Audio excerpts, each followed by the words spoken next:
Hello friends, welcome to home food zone. இன்றைக்கி இந்த வீடியோவில் ரொம்ப சிம்பிளான ஈஸியான பிரேக்ஃபாஸ்ட் ரெசிபி. இது நீங்கள் எப்போ தோணுதோ சட்டன் நீங்கள் செஞ்சு கொடுக்கலாம். அதுக்கு சைட் டிஷ் கூட எதுவுமே செய்யணும் தேவையில்லை, இது மட்டும் செஞ்சாலே போதும். எப்படி செய்கிறதே பார்க்கலாம். இது செய்கிறதுக்கு நான் இன்றைக்கி 3 சின்ன முள்ளங்கி எடுத்திருக்கேன். எப்போவுமே இந்த மாதிரி துருவி நம்ம ஏதாவது ஸ்டஃபிங் வச்சு செய்கிறதா இருந்தால் அதுக்கு வந்து சின்ன முள்ளங்கி எடுத்துக்கணும். ரொம்ப பெருசாக எடுத்திங்கன்னா அந்த அளவுக்கு வந்து டேஸ்ட் இருக்காது. நல்லா இந்த மாதிரி சின்ன முள்ளங்கி எடுத்துகிட்டு தோலை எடுத்துகிட்டு நல்லா அந்த மாதிரி துருவி எடுத்துக்கோங்க. நல்லா மெல்லிசாக இருக்கிற கிரேட்டர் போட்டு துருவி எடுத்துக்கோங்க. இப்போ இதில் வந்து எக்ஸஸாக தண்ணி நிறையா இருக்கும். அதை எடுக்கிறதுக்காக இதை ஒரு பவுலில் போட்டு இதை ஒரு 1/4 டீஸ்பூன் அளவு உப்பு சேர்த்து நல்லா அந்த உப்போடு சேர்த்து இந்த முள்ளங்கி நல்லா கை வச்சு பிசைஞ்சு எடுத்துக்கோங்க. நீங்கள் பிசைய அதில் இருக்கிற தண்ணி தனியாக பிரிஞ்சு வரும். பார்த்திங்கன்னா தெரியும் தண்ணியாக இருக்குது. இப்போ இந்த தண்ணி நல்லா பிழிஞ்சிட்டு இந்த முள்ளங்கியை மட்டும் தனியாக பிரித்து எடுத்துக்கலாம். கம்ப்ளீட்டாக தண்ணி எல்லாம் பிரிஞ்சிடணும். சுத்தமாக தண்ணி இருக்கக்கூடாது. நல்லா ட்ரையாக இருக்கிற மாதிரி புழிஞ்சிட்டு எடுத்துக்கோங்க. உங்களுக்கு கை வச்சு பிழியறது கஷ்டமாக இருந்ததுன்னா நல்லா ஒரு காட்டன் துணியில் போட்டு கூட நீங்கள் புழிஞ்சு எடுத்துக்கலாம், ஈஸியாக இருக்கும். இப்போ நம்ம தண்ணி புழிஞ்சு எடுத்த இந்த முள்ளங்கியை இன்னொரு பவுலுக்கு மாற்றிக்கலாம். நல்லா இந்த மாதிரி திரும்ப உதுத்து விட்டுக்கோங்க. இப்போ இது கூட 1 இன்ச் அளவுக்கு இஞ்சி துருவினது, ஃப்ரெஷ்ஷான கருவேப்பிலை, நல்ல ஒரு 1/4 கப் அளவு கொத்தமல்லி இலை, 1/2 டீஸ்பூன் சீரகம், 1/2 டீஸ்பூன் மிளகாய்த்தூள், 1/4 டீஸ்பூன் கரம் மசாலா. ஏற்கனவே நம்ம உப்பு சேர்த்து பிசைஞ்சிருக்கோம், அதனால் உப்பு சேர்க்கல. தேவைப்பட்டால் நீங்கள் சேர்த்துக்கோங்க. இப்போ இந்த மசாலா நல்லா எல்லா பக்கமும் படுற மாதிரி கலந்து விட்டுக்கணும். நல்லா கை வச்சு பிசைஞ்சு நல்லா இந்த மாதிரி மிக்ஸ் பண்ணி இது தனியாக வச்சுருங்க. இப்போது இன்னொரு பிளேட் என்ன பவுல் எடுத்துக்கோங்க. இதில் 1/2 கப் அளவுக்கு கோதுமை மாவு போட்டிருக்கேன். இதில் ஒரு 1/2 ஸ்பூன் அளவு உப்பு சேர்த்துக்கோங்க. ஒரு தடவை நல்லா வந்து கலந்து விட்டுக்கோங்க. இதில் நம்ம தண்ணி சேர்த்து இப்போ செய்கிறதுக்கு முன்னாடி இது கூட நம்ம ஏற்கனவே துருவி எடுத்து வச்சுருந்த முள்ளங்கி தண்ணி இருக்கு இல்லையா, அதை நம்ம இதில் சேர்த்துக்கணும். எவ்வளோ தண்ணி இருக்கோ அது ஃபுல்லுமே இதில் நீங்கள் சேர்த்துக்கோங்க. எக்ஸ்ட்ரா தேவைப்பட்டால் நம்ம நார்மல் தண்ணி ஊற்றி நம்ம பசஞ்சு சேர்த்துக்கலாம்.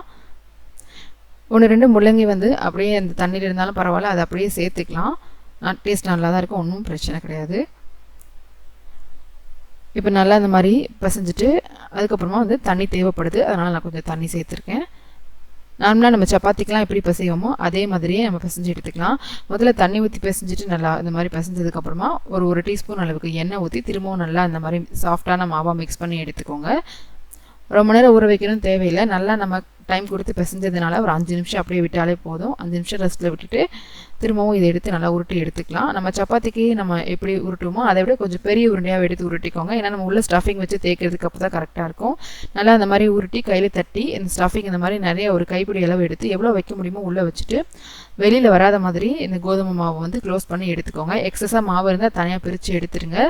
திரும்பவும் இதை நல்லா வந்து உருட்டி எடுத்துக்கோங்க. இப்போ இதை நம்ம தேய்க்க ஆரம்பிக்கலாம். இதை தேய்க்கிறதுக்காக வந்து இந்த மாதிரி அடியிலே மேலே கோதுமை மாவு போட்டுக்கோங்க. இதை நல்லா வந்து தேய்ச்சிக்கலாம். உள்ளே இருக்கிற அந்த ஸ்டஃபிங் வந்து வெளியில் தெரிகிற அளவுக்கு நல்லா தேய்ச்சிக்கணும். வெளியில் தெரிய ஆரம்பிக்கிற இந்த ஸ்டேஜ் வரைக்கும் தேய்ச்சிட்டு நம்ம ஸ்டாப் பண்ணிடலாம். இப்போ இதை நம்ம சுட்டு எடுத்துக்கலாம். ஒரு தோசை தவா சூடு பண்ணிக்கோங்க. தவா நல்லா சூடானதும் சிம்மில் வச்சுட்டு நம்ம உள்ளே சேர்த்துக்கலாம். முள்ளங்கி நம்ம அப்படியே திருவி சேர்த்ததுனால கொஞ்சம் வேகிறதுக்கு டைம் எடுக்கும். சிம்மில் வச்சு குக் பண்ணி எடுத்துக்கணும். அடியிலே மேலேயும் தேவைப்பட்டால் திருப்பி போடும்போதெல்லாம் எண்ணெய் சேர்த்துக்கலாம். எண்ணெய்க்கு பதிலாக நீங்கள் நெய் இல்லைன்னா வெண்ணெய் கூட சேர்த்துக்கலாம். உங்களோட விருப்பம் தான். உங்களுக்கு எந்த டேஸ்ட்டு பிடிக்குமோ அதை நீங்கள் சேர்த்து சுட்டு எடுத்துக்கோங்க. இப்போ பார்த்தீங்கன்னா 2 பக்கமும் நல்லா திருப்பி போட்டு நல்லா இந்த அளவுக்கு கலர் மாதிரி வர வரைக்கும் நம்ம சுட்டு எடுத்துக்கணும். இப்போ இதை நம்ம வெளியில் எடுத்துடலாம். இதுக்கு சைடிஷ் கூட எதுவுமே செய்யணும் தேவையில்லை. இதை அப்படியே நீங்கள் சாப்பிட்லாம். வெறும் தயிரில் டிப் பண்ணி சாப்பிட்டாலும் இன்னும் ரொம்ப நல்லாயிருக்கும். கண்டிப்பாக இதே மாதிரி நீங்களும் செஞ்சு பாருங்கள். இந்த ரெசிபி உங்களுக்கு பிடிச்சிருந்ததுன்னா லைக் பண்ணுங்கள், ஷேர் பண்ணுங்கள், கமெண்ட் பண்ணுங்கள். கண்டிப்பாக வந்து ஹோம் ஃபுட் ஜோனுக்கு சப்ஸ்கிரைப் பண்ண மறக்காதீங்க.